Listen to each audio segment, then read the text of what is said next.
Hello people of the internet, welcome to Paint to Life episode 45, the YouTube channel where we take tiny plastic miniatures, throw some acrylic paint on them, and breathe life into them with storytelling so you might learn something new on the subject or perhaps take the story to use as your own. Tonight I'll paint and tell you the story of this nightmare dragon, a creature of the ethereal plane that corrupts the souls of good-natured mortals from within their own dreams so to have a claim on that soul once the mortal dies. If you like my original storytelling and channel, please like, leave a comment, and subscribe.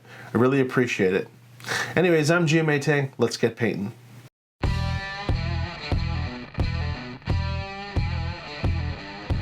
Alright, last week we painted Oral, the goddess of winter in the Forgotten Realms.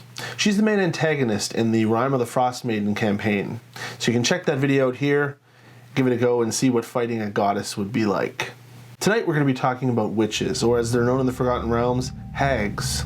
Hags maintain contact with each other to share knowledge and represent all that is evil and cruel in the world of Faerun. Though they resembled withered crones, there is nothing mortal about these creatures, whose forms reflect only the wickedness in their own hearts. For example, to propagate, they snatch and devour human infants from the cradle or mother's womb. A week later, the hag will give birth to a daughter who looks human until her 13th birthday, whereupon the child transforms into a splitting image of its mother. In particular, night hags want to see the virtuous turn to villainy and take perverse joy in corrupting mortals. When a humanoid sleeps, a night hag will straddle its victim ethereally and intrude upon its dreams.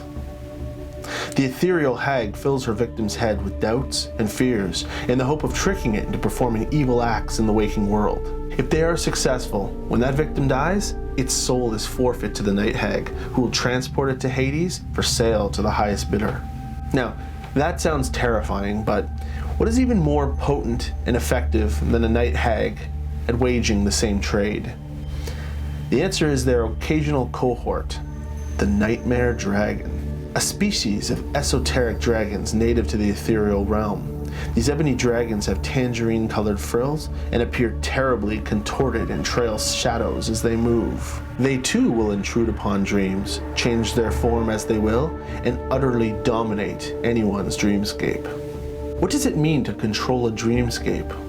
Well, some people, myself included, are what are known as lucid dreamers, in that we actually realize we're dreaming. And that leaves a whole opportunity of fun things to do, including things like flying, always getting the girl, writing stories of paint to life, etc., while you're dreaming. However, there are some things beyond even a powerful dream wizard like me. Tell me, have you ever noticed this when dreaming yourself? You move from place to place without really understanding how you got there. You can't tell what time it is, nor can you read anything. Don't believe me? Think of the last time you had a dream when you actually interacted with your cell phone. What did it look like? An empty black mirror? Do you see now?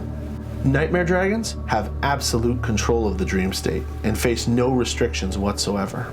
Using their keen nightmarish claws, any damage they inflict upon you can manifest in the real world as injury, and additionally, their psychic magic will assault your mind and sanity, despite you being completely asleep and defenseless.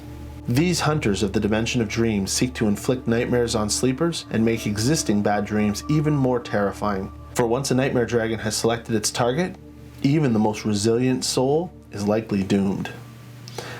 But who is our nightmare dragon? Oh, great Tormentia, hear my cries. Every week that passes, one of my sisters dies. Nicholas, Remy, the witch hunter is his name. Destroy him, his pure soul, yours to claim. Yo, she-bitch, let's dance. In the court of King Balthazar von Dernbach, the folk hero Nicholas Remy empties a bag onto a table. A hag's head rolls out.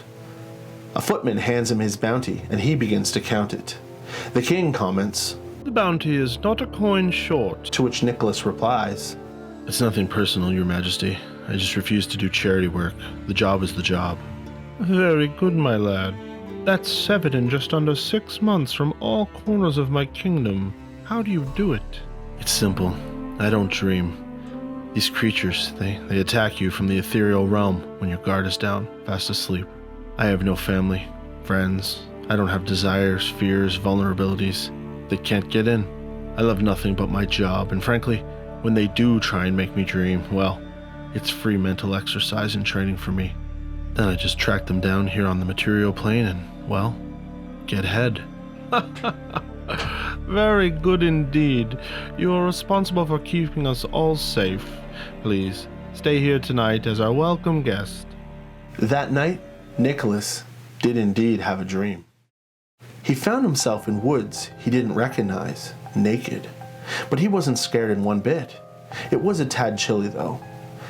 He dug into the ground and unearthed his armor and weapons. He found a dark pathway within the trees and continued down, whistling a charming tune as he walked. An old man with blurred features approached him. Can I help you, old man? As he is being questioned, the man's face splits open and releases an unearthly shriek. Guess you're not a people person. Now finding himself in the center of a village, a creepy-looking townsperson approaches. What? Is this supposed to be my mother? I don't even remember her name. He draws his weapon and effortlessly dispatches the creature. Suddenly he finds himself sitting at a campfire across from a humanoid with a creepy baby face. So you must be the spawn, grown from a beautiful young lass. Behind him, he hears an unholy sound. He turns to see a young girl bent over backwards, teeth bared, screaming, running towards him. He effortlessly leaps 15 feet in the air and lands on the creature, crushing it. I sense you nearby, hag. How does it feel to be hunted like you hunt so many innocents? Now he finds himself in front of a small house with a rotten door. Beyond the door, he sees a hag in her home. A desiccated crow lies nearby, bones all about. All of the walls of the house suddenly collapse into ribbons. So does the crone in front of him. He finds himself in front of a castle wall, and he is completely paralyzed, unable to move. This is new. He then hears a wispy voice in the air. You weak, pathetic fool. Bones begin rising up out of the ground, with little bits of flesh clipping together to create a form reminiscent of a dragon, which then climbs up and on top of the walls of this castle. When I kill you here in the ethereal plane, I get your soul. I can smell your fear. That's not fear you smell.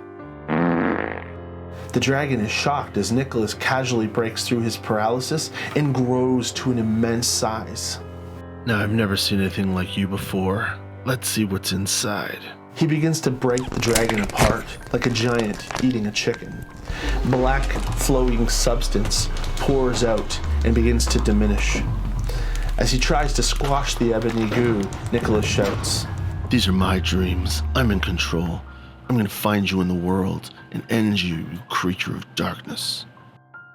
The dragon's essence drips away into the drain of the castle, whimpering. Waking slowly from his sleep, Nicholas looks around at the royal bedroom he's been sleeping in. It seems like it might be late, but he feels refreshed. His eyes are wide with exhilaration. Time to hunt a dragon, he says.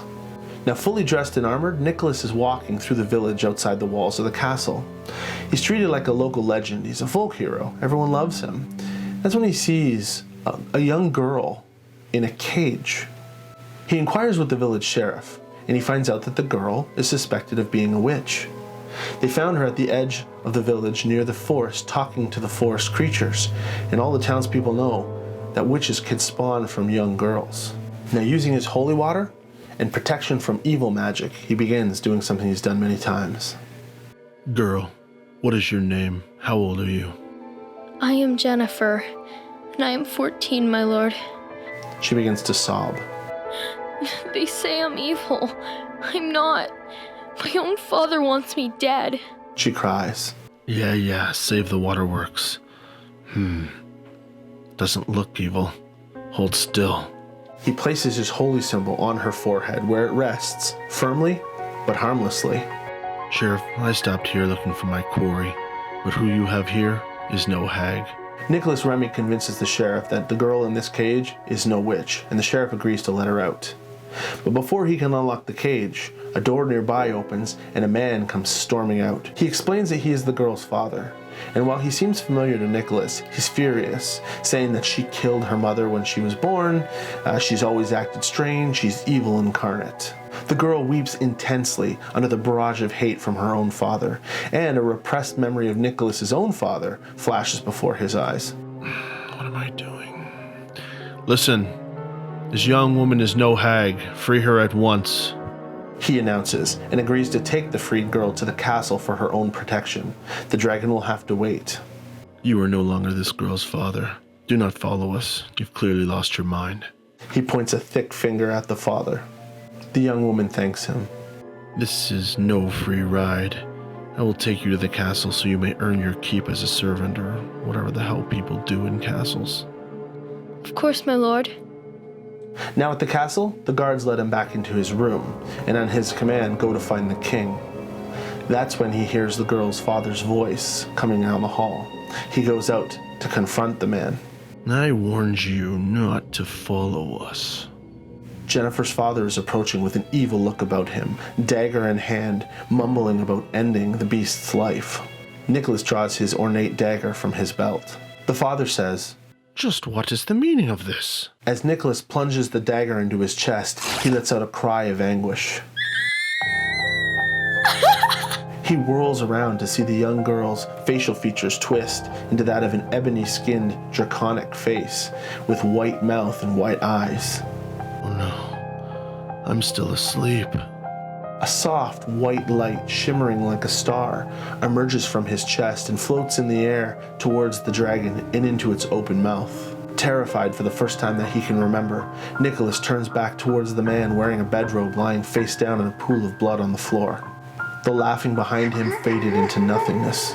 The morning sun was illuminating the corridor through the windows. Nicholas realized he had been dreaming and sleepwalking. What had he been dreaming about? In shock, he looked down at the bloody dagger in his hand and the corpse on the floor in front of him. His lips and hands tremble. The sound of approaching guards is clear. Gently rolling the body over, Nicholas Remy looks upon the face of the murdered king, Balthazar von Dernbach. And in that moment of dread, he couldn't help but notice that the king's face resembled that of someone else. Someone from a dream. Tormentia, the Nightmare Dragon.